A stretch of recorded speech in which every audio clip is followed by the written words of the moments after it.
I'm going to practice that for next year. I think you sound great doing it, Richard. I do.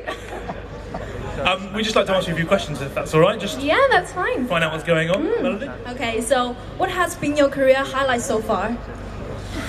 Do I have to pick one, or can I say a few? A few. Yes, A few. Well, firstly, being here is a great honour, so thank you for having me, and thank you for being such a warm crowd as well. You're fantastic. Thank you. And I don't know, I sang the Downton Abbey theme earlier. That was definitely a career highlight, and then singing at the FA Cup final in 2012 was the big one for me, I think. Absolutely. Okay, let's get right down to the heart of the matter then. Obviously, you studied Chinese, started your degree at Sheffield University and were studying Chinese. What advice would you give to anybody in the audience who's considering studying Mandarin? Firstly, don't just consider it, do it, because it's fantastic. And also, it's one of those languages that just makes more sense the more you learn, because you start to see patterns and you start to see how it all makes sense. So don't give up on the first hurdle, keep going, because it will get easier. Okay, the next question is, do you think your musicality helps you learning Chinese? I do think it helps, yes. How?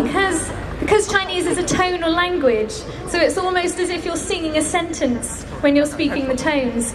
And hopefully the tones are all in tune, although I know I have had a few mishaps before when I've got a tone a little bit wrong. But you can't be afraid when you're learning Chinese, you can't be afraid to make mistakes. Just pick yourself up again and keep going, because it's so worth it. Could you tell us a little bit about the work that you do for the charity Half the Sky? Yes, absolutely. Half the Sky are a fantastic charity that help orphaned and abandoned children in China. So they create families for them, and they give them an education that they can really be proud of. And they give them brothers and sisters so that they can grow up in a loving environment. And the work that they do is just absolutely incredible.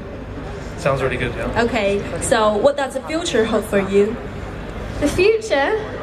Well, I've always got lots of ideas about the future. For me, it's always a problem of sticking them all in somewhere.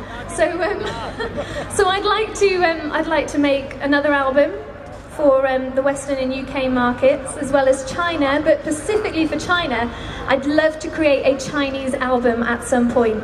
Because when I won the show, I came back home for Christmas straight away afterwards. Because I won enough money to buy a flight home. I thought I'd be in China all by myself without anybody else. So I went home, and that's when Decca found me. So I didn't have a chance to go back to China to really say thank you to the people who voted for me and to make a Chinese album. So that's something I would really love to do at some point. I think the Chinese people would love that, wouldn't they? Yeah. Okay, do you have perhaps a New Year's message that you'd like to deliver to everybody?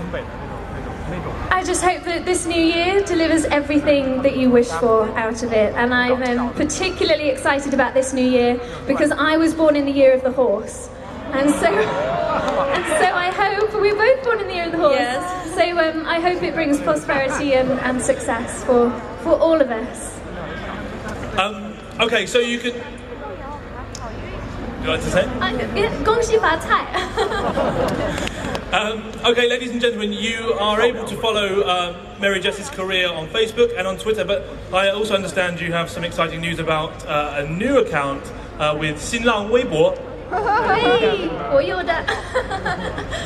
我的微博的名字是李美洁音乐。美丽的美，洁白的洁，李美洁音乐。大家都去粉吧。因为我的中文名字是李美洁。Ladies and gentlemen, let's give it up one more time for Mary-Jess. Thank you. Thank you. Thank you both.